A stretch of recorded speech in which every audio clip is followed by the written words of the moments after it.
Question 8. A function f is defined for x greater than 1 over 2 and is such that f dash x is equal to 3 into 2x minus 1 power 1 over 2 minus 6. This is the gradient of the function. This is the gradient. This is gradient function. This is the gradient of the curve. F dash x mean gradient of the curve that is given, and this is the domain of this function. X is greater than 1 over 2. Find the set of values of x for which f is decreasing. We have to find the values set of values of x for which f is decreasing. तो decreasing function के लिए gradient जो होता है वो negative होता है या less than 0. So f dash x is given, that is 3 into 2x minus 1 power 1 over 2 minus 6. So gradient is for decreasing function. For decreasing function, gradient is negative. So f dash x is negative. So we will put this, we will write this expression is less than 0. So 3 into 2x minus 1 power 1 over 2 minus 6 is less than 0.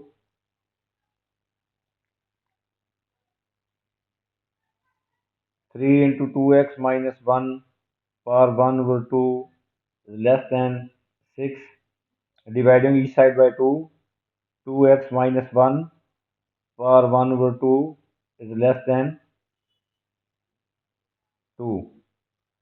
Taking scale each side, 2x minus 1 is less than 4. 2x is less than 5. Minus 1 add हो जाएगा right पे जाके. x is less than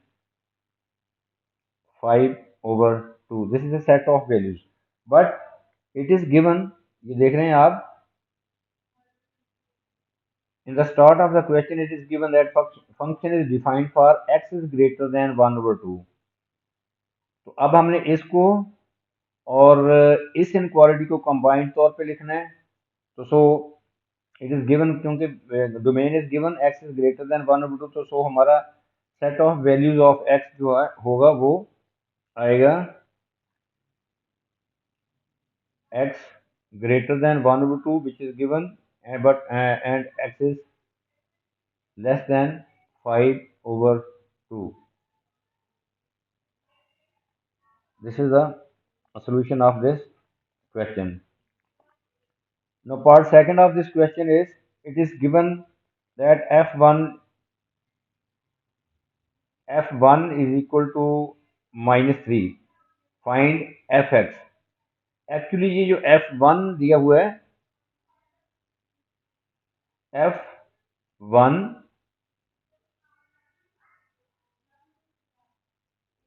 ये जो 1 है ये x की value है, इज इक्वल टू -3. ये जो -3 है ये fx की वैल्यू है, ये y की वैल्यू है, और ये 1 जो है x की वैल्यू है. जिस तरह दिया होता है कि x is equal to 1, y is equal to -3, तो ये उसने इस फॉर्मेट में लिख दिया है. f1 this is the value of x and -3 is the value of y. We have to find the fx. fx mean we have to find the function या equation of the curve. इसके लिए क्या करेंगे,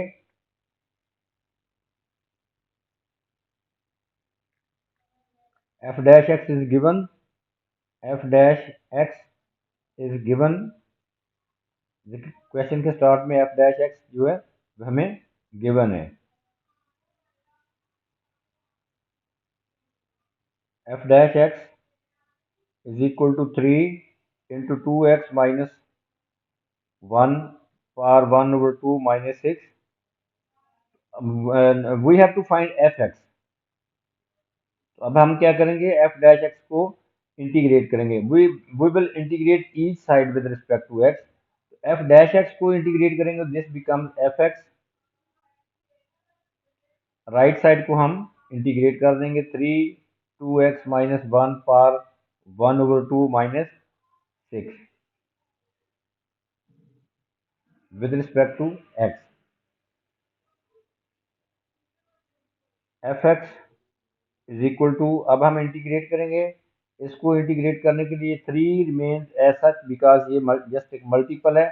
आपने integrate करना है इसको 2x minus 1 power 1/2 को और माइनस 6 को, ये 3 remains as such. 2x minus 1 इसकी पावर में 1 ऐड कर देंगे, इंटीग्रेशन रूल 1 ऐड करेंगे 1/2 में, ये दैट बिकम 3/2 और डिनोमिनेटर में भी 3/2 लिखेंगे।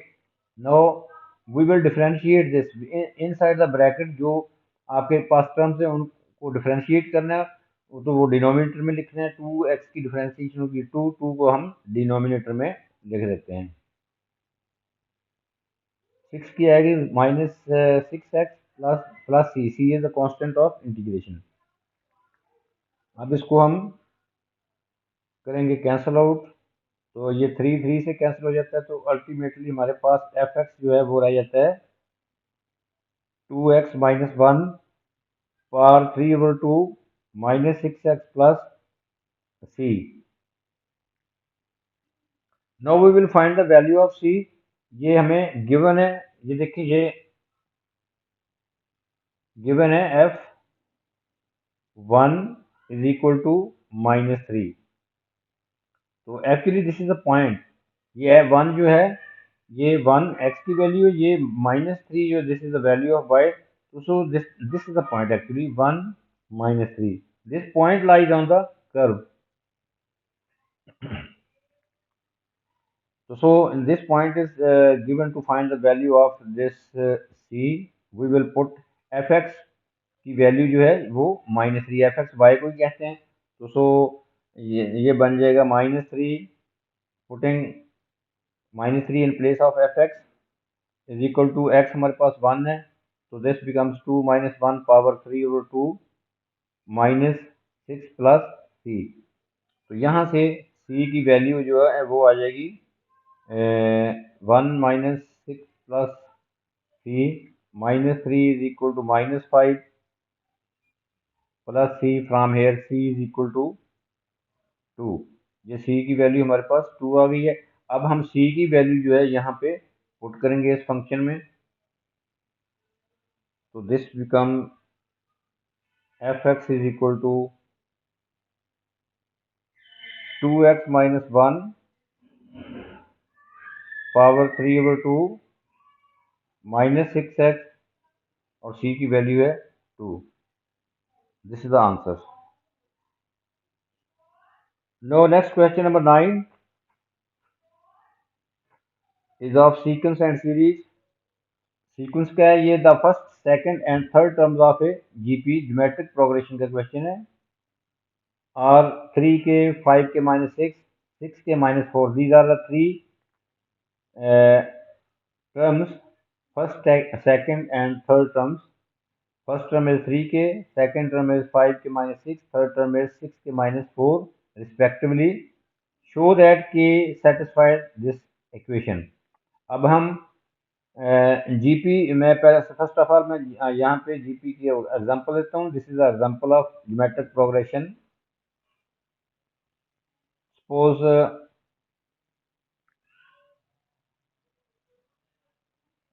हमारे पास ज्योमेट्रिक प्रोग्रेशन है, फर्स्ट टर्म 81 है, सेकंड 27 है, थर्ड 9 है, फोर्थ टर्म है 3 एंड सो ऑन। अब यहाँ पे 81 जो है फर्स्ट टर्म है, सेकंड टर्म इज 27। तो अब यहाँ से कॉमन रेशियो कैसे फाइंड करेंगे, ज्योमेट्रिक प्रोग्रेशन क्या होती है जिसमें common ratio between any two consecutive term same हो। ये आप देख रहे हैं कि मैं थर्ड टर्म को सेकंड टर्म पे डिवाइड करता हूँ तो आंसर इज 1/3। मैं अब फोर्थ टर्म को डिवाइड करता हूँ थर्ड टर्म पे, आंसर अगेन इज 1/3। इस तरह ये कॉमन रेशियो सेम होती है, ये कॉमन रेशियो ऐसे फाइंड करते हैं। अब आपके क्वेश्चन में first three term consecutive terms आपके पास गिवन है, तो वहां से यही प्रोसेस हमने यूज करना है। This is just an example. ये अब हम क्वेश्चन शुरू करते हैं, इसको अरेंज कर लेते हैं। ये मैंने आपको समझा दिया है। ये जीपी है, जीपी की फर्स्ट टर्म हमें गिवन है 3k, second term is 5k-6, third term is 6k-4। अब हमने शो करना है के सेटिस्फाई के अननोन है, के सेटिस्फाई दिस इक्वेशन।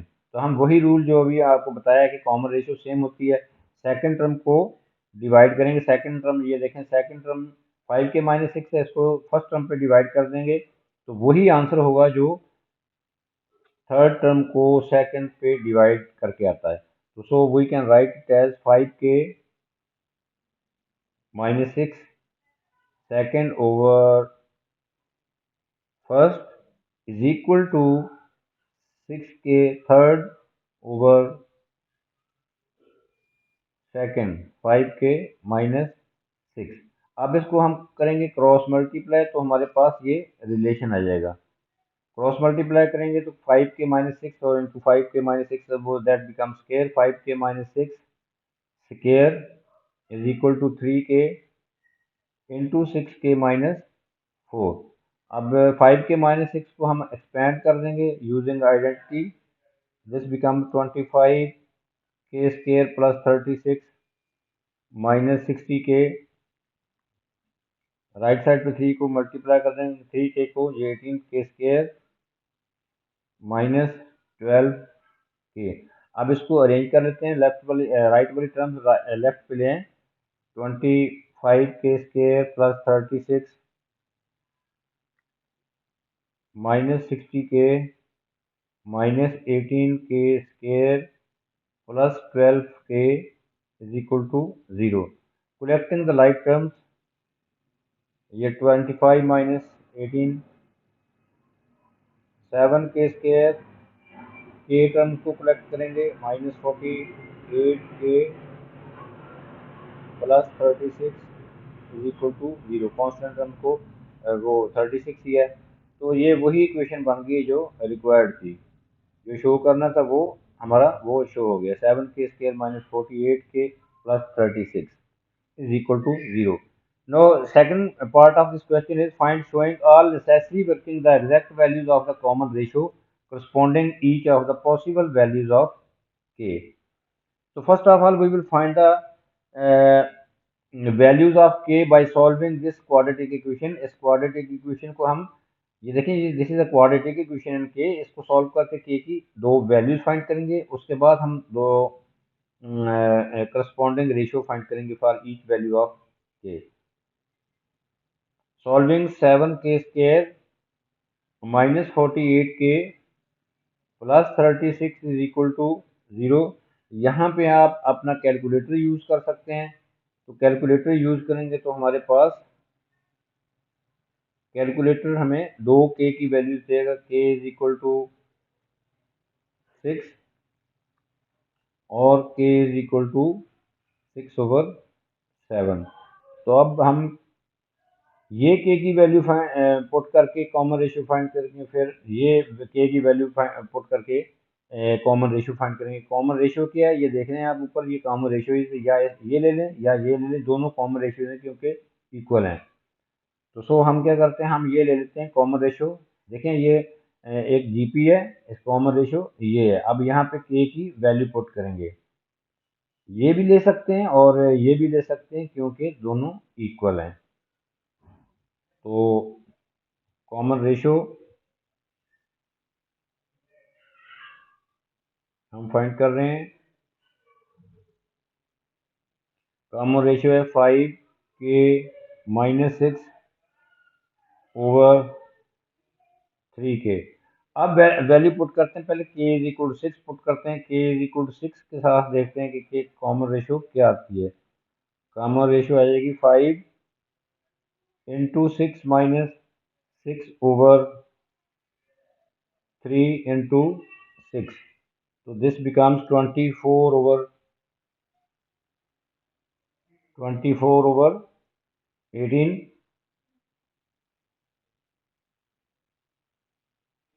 और दैट इज कॉमन रेशियो हमारे पास आ जाएगी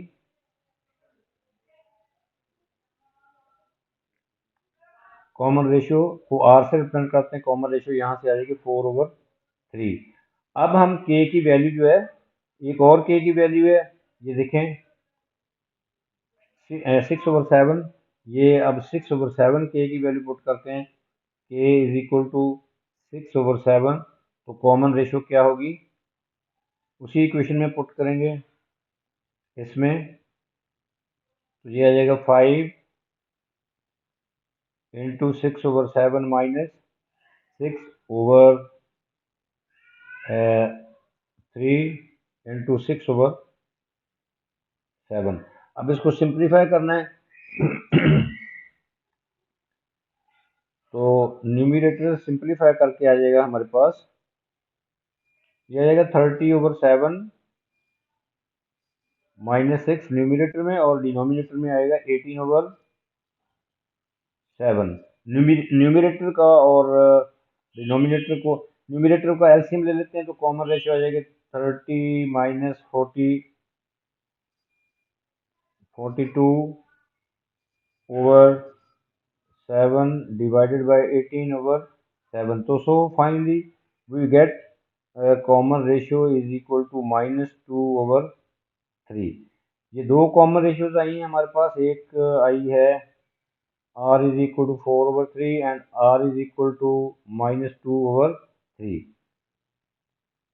So next part of this question is, one of these ratios gives the progression which is convergent, find the sum to infinity। ये देखें sum of infinite terms हम उसी वक्त find कर सकते हैं जब सीक्वेंस कन्वर्ज होती है। तो सीक्वेंस, ये दोनों कॉमन रेशियो हैं, एक से सीक्वेंस कन्वर्ज होगी और एक से सीक्वेंस कन्वर्ज नहीं होगी। ये हमें कैसे पता चले, ये अब आप देख रहे हैं कि यहाँ पे आर मॉडुलस जो है, आर मॉडुलस जो है वो ग्रेटर देन आर, ये इसका मॉडुलस जो होगा वो भी यही होगा 4/3। तो दिस इज ग्रेटर देन 1। तो यहाँ से ये जो आर है -2/3, इसका मॉडुलस लेंगे तो वो +2/3 आ जाता है। तो sequence converge which is less than 1, तो सीक्वेंस कन्वर्ज होती है। ये सम टू इन्फिनिटी वाला फार्मूला जो है वो तब लगता है जब आर मॉडुलस लेस देन 1 हो, आर मॉडुलस लेस देन 1 हो। तो सो हम कौन सा आर यूज करेंगे, हम यूज करेंगे ये वाला आर, क्योंकि इसका मॉडुलस जो है, इसका मॉडुलस जो है वो 2/3 है विच इज लेस देन 1। तो ये हम यहाँ पे यूज करेंगे।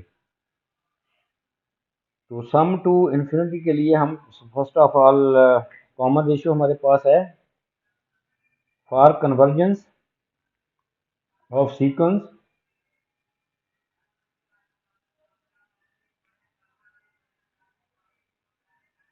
For convergence of sequence r modulus less than 1 होना चाहिए। तो so we will use r is equal to -2/3 because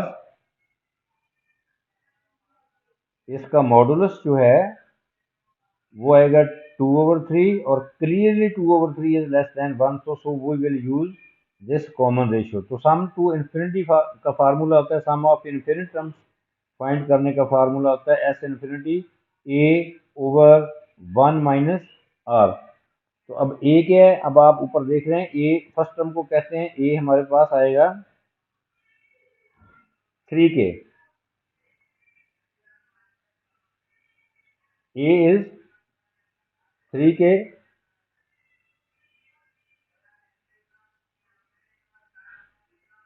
तो हमारे पास के की वैल्यू जो है वो है 6/7। हम के की वैल्यू भी ये लेंगे जिससे हमारी कॉमन रेशियो -2/3 आई है। देखिए के की वैल्यू जो है हमारे पास दो आई है, बट इसको हमने नहीं यूज करना, हमने यूज करना है इस के की वैल्यू के को, क्योंकि इसी के साथ सीक्वेंस कॉमन रेशियो जो है, वैलिड कॉमन रेशियो इसी के साथ आई है। तो सो वी विल यूज 18/7, ये आ जाएगा। हम यूज करेंगे k is equal to first term है हमारे पास, वो मैं सीक्वेंस लिख सकता हूँ पहले। सीक्वेंस है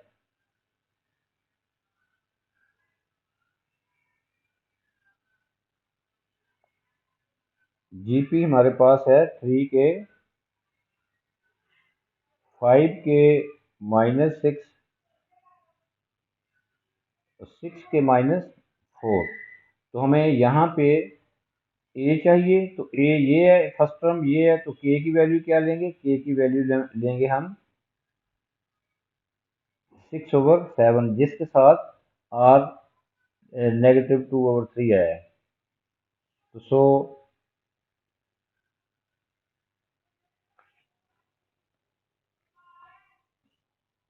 के की वैल्यू यहाँ पे पुट करेंगे, तो ये हमारे पास ए जो है वो आ जाएगा 18/7, और कॉमन रेशियो हमारे पास आएगी,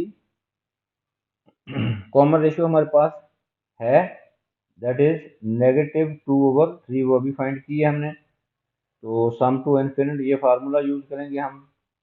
तो एस इन्फिनिटी जो है वो आ जाएगा A/1 - r। A is 17/3, 1 minus r, तो वो पॉजिटिव बन जाएगा। ये आ जाएगा 18/7 divided by 1 + 2/3। Finally S infinity will be 18/7 into 3/5। यहाँ से ये 1 + 2/3 वो आ जाएगा 5/3, तो ये रेसिप्रोकल हो जाएगा इसका, तो ये आ जाएगा। तो एस इन्फिनिटी विल बी 54/35। इसको आप लिख सकते हो S infinity is equal to 1.54, 3 significant figure में।